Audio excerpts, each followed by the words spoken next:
So ito mga idol, no, isa din sa problema ng mga nagpapagawa, no, yung mga hindi nagsasabi ng totoo. Tingnan niyo naman ang itsura. So maniniwala ba kayo dyan mga idol, yan ay isang linggo lang na stock, di ba? So wala naman siguro kahit yung mga nag-uumpisa pa lang na mekaniko, hindi maniniwala na isang linggo lang na stock yung motor na ganito ang itsura, no.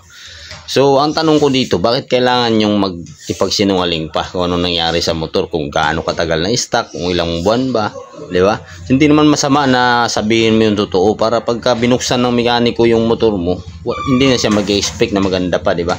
Kasi nga sinabi mo na kung ilang taon. Ngayon ganyan, sabihin mo isang linggo, pagbukas ganyan ang itsura.